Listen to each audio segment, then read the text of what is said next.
হরিনাম কেন করব? এই ধরুন হরিনাম করলেও আমাদেরকে মরে যেতে হবে, এবং যারা করছে না, যারা এখন পর্যন্ত বাড়িতে আছে, তিনাদেরকে একদিন কিন্তু মরে যেতে হবে। কি হ্যাঁ গো মা, ঠিক বলেছি তো? কিন্তু কি দরকার, আমাদের কি দায় পড়েছে? কিসের লাগে এত কষ্ট করে এই গরমের মধ্যে এই হরিনামে শুনবো? দরকার কি খুব আছে বাবা? দরকার আছে? সবাই কিন্তু একদিন চলে যেতে হবে। কেন? আমরা সবাই মরতে এসেছি। হ্যাঁ, হরিনাম করলেও চলে যেতে হবে, আর হরিনাম না করলেও তবুও একদিন চলে যেতে হবে। কি তাই না? তা হরিনাম আমরা করবো কেন? হরিনাম শুনে আমাদের কি হবে? হরিনাম শুনে মরলে আমাদের কি লাভ হবে? ও মায়েরা, আপনাদেরকে বলি, এই সন্ধ্যের সময় বাড়িতে প্রত্যেকে কি করেন? সিরিয়াল দেখে। সিরিয়াল? গীতা এলএলবি আর কি হয় যেন একটা? হ্যাঁ, সিরিয়াল দেখেন তো? এই একটা কথা বলি সব আগে, এই যে আপনারা চুপ করে বসে আছে, এটা কি ধরো ভালো লাগছে না। প্রথম থেকে এখানে এসেছি, খুবই আপ্যায়ন পাচ্ছি, বরণ করেছি, আমার জড়ন্ত হতে করেছে, আমার খুবই ভালো লাগছে, আমাকে খুবই আপ্যায়ন করেছে নারাজকে। এই আসলে যদি আপনারা এভাবে বসে থাকেন, এই এক জায়গাতে কিন্তু আমার খারাপ লেগে যাচ্ছে। এত কিছু করলেন আর আসলে বোধহয় এইভাবে চুপ করে যদি বসে থাকেন, ভালো লাগবে? ভালো লাগবে? হাত তুলে দেখান। ভালো লাগবে? ভালো লাগবে না? তাহলে আমার সঙ্গে কথা বলতে হবে।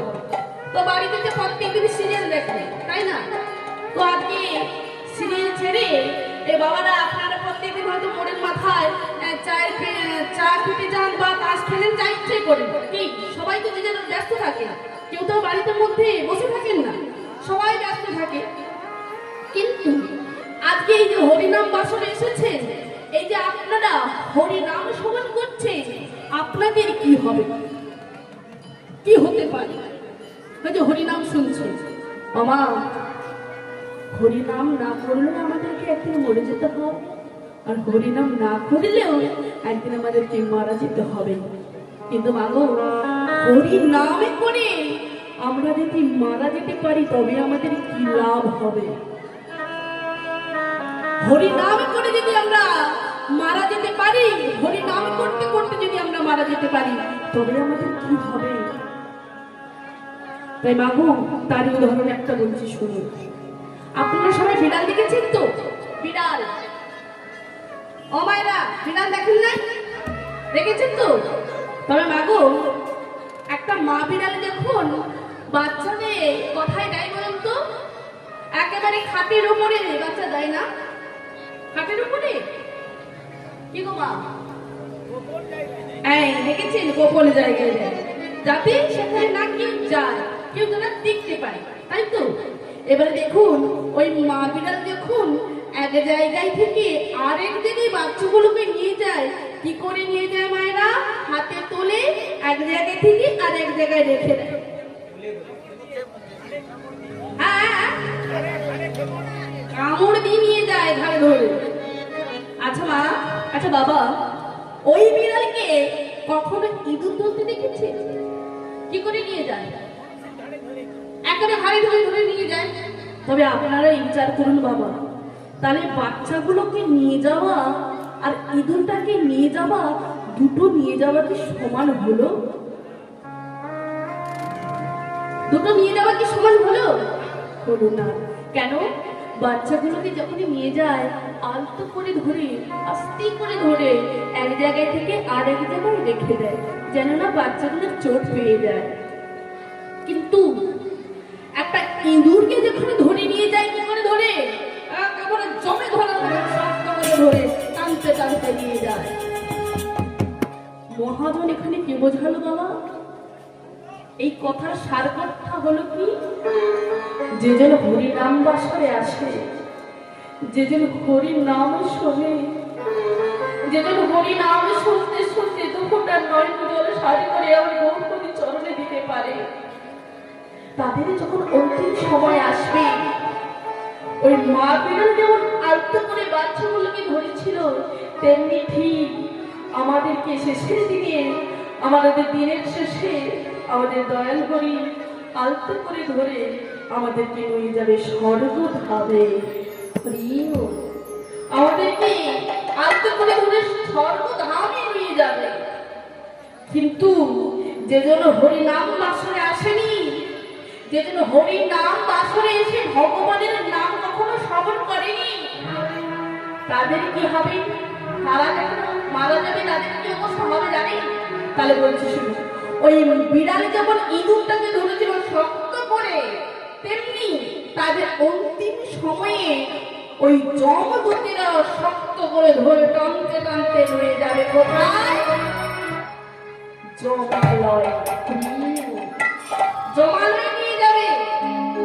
তবে মায়েরা, এবার আপনারাই বিচার করুন, হরিনাম শুনলে লাভ আছে? লাভ আছে? তাহলে হরিনাম আমাদেরকে সবাইকে শ্রবণ করতে হবে। তবে মায়েরা, আপনারা বলতে চাইছেন এবার যে হরিনাম করে কি হবে? এই হরিনামের মহত্বটা কি? হরিনাম যে আমরা সবাই করব, তবে এই হরিনামের মাহাত্ম্যটা কি? ও বাবা, তবে এই যে হরিনাম করলে তবে কি আমাদেরকে কখনো বিপদ আসবে না? না আমাদের কোনো অসুখ টসুখ হবে না? হ্যাঁ হবে? আপনারা বলছেন? তবে মাগো, এটা আমার কথা নয়, একেবারে সত্য ঘটনা। সত্যি মা, এই হরিনামের যে কি গুণ, এই যে আপনারা বৈষ্ণব হয়েছেন বাবা মা, আপনারাই জানেন হরিনামের কত শক্তি, কত পাওয়ার। কিন্তু যে যাদের হরির নামে ধারে বারে আসেনি, তাদেরকে কি বোঝানো যাবে? তাদেরকে বললেও কি শুনবে? তাই জন্য তো কমিটি বাবা ঠাকুররা এই কীর্তনের জায়গায় আরো অন্যান্য কিছু করতে পারতো। কেন না, আমাদের সবাই গরিব জীবের মানুষ, তো আমরা সবাই জেগে ঘুমোতে ভালোবাসি। তাই জেগে ঘুমটা ভাগাবার জন্য সব সময় কীর্তন হরিনাম হচ্ছে। তাই তবে মায়েরা, এই হরিনাম করলে বিপদ যদি না আসে, হরিনাম করলে কি হয়, তাহলে একটা সত্য ঘটনা আমি বলছি শুনে। একেবারে আমার গ্রামের একটা গ্রামের পরে হয়েছে। দুজন বন্ধু, বাবা বন্ধু মানে বোঝেন তো? বন্ধু মানে বোঝেন তো? বন্ধু, একনিষ্ঠ বন্ধু, খুবই দুজন দুজনকে ভালোবাসতো। কিন্তু বাবা, এই দুজন বন্ধু যেখানে কাজে যেত, একসঙ্গে কাজে যেত, একই জায়গায় কাজে যেত। দুজন দুজনকে ছেড়ে থাকতে পারত। একই সঙ্গে চা খেতে যেত, একই সঙ্গে ঘোরাফেরা করতো, একই সঙ্গে যেখানে অনুষ্ঠান হতো সেখানে দুইজন বন্ধু একসঙ্গে যেত। ঠিক তেমনি একদিন হলো কি না, এক বন্ধুর বাড়িতে, বাড়ির কাছে, রঙিন বাড়ির কাছে এইভাবে একটা হরিনাম হচ্ছে। আরেক বন্ধুর বাড়ির সাইডে হচ্ছে ডান্স গ্রুপ। না জানে ইয়াং জেনারেশন, তারা ঠিক বোঝেনি গল্প কথাতে। হরি বল। তাই দেখুন, এক বন্ধুর বাড়ির সাইডে কীর্তন হচ্ছে, আর এক বন্ধুর বাড়ির সাইডে ওই ডান্স গ্রুপ হচ্ছে। এখন এক বন্ধু বলছে, হ্যাঁ রে, ও শোন, আমার বাড়ির সাইডে আজকে ওই ডান্স গ্রুপ হচ্ছে। শোন, তুই আর আমি তো কোনোদিন আলাদা আলাদা করে কোথায় যাই না, তাই শোন, আমরা দুজন বন্ধু মিলে ওই ডান্স গ্রুপ দেখতে যাবো, বুঝলি? তুই ঠিক সময় চলে আসবি, বুঝলি?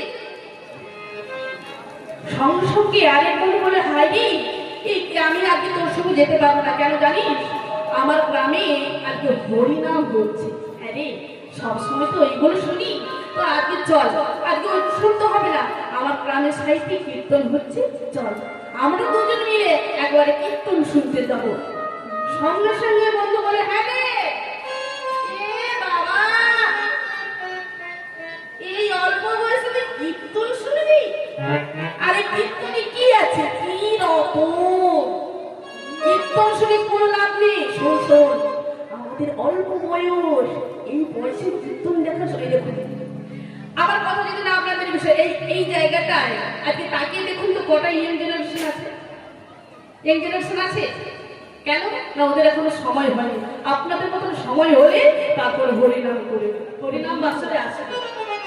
কিন্তু এখানে ডান্স গ্রুপ, যাত্রা, অর্কেস্ট্রা হয়, ওখানে আপনাদের মতন মানুষ থাকে?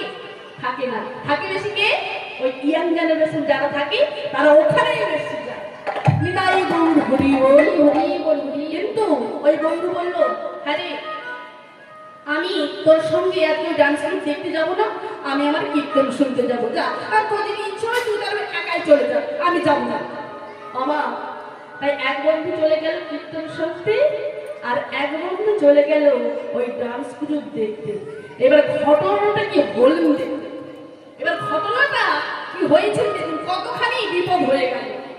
যে বন্ধু ডান্স গ্রুপ শুনতে গেল উনি সুস্থভাবে বাড়ি চলে গেল, কিন্তু যেজন বন্ধু হরি নাম শুনতে এসেছে, বাবা হরির নাম সম্পূর্ণ করে বাড়ি ফিরে যাচ্ছে, এইভাবে রাস্তা দিয়ে বাড়ি ফিরে যাচ্ছে, আর এমন সময় একটা মোটরসাইকেল এমন ধাক্কা মেরেছে ওই বন্ধুর পা, এক পা পুরো খড়া হয়ে গেল, ভেঙে গেল।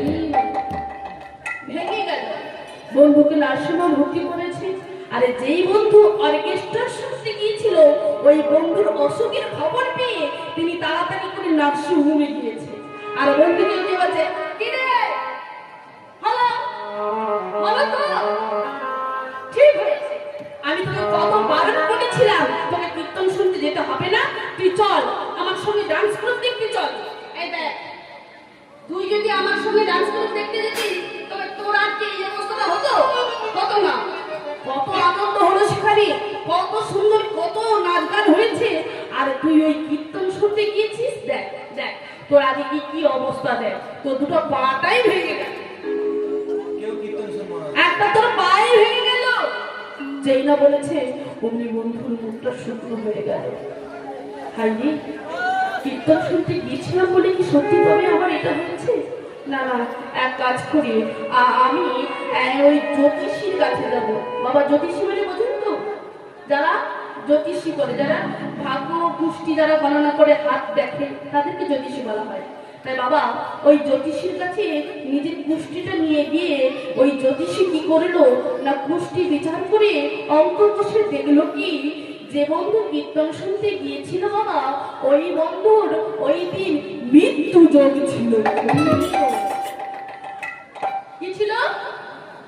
মৃত্যু যোগ।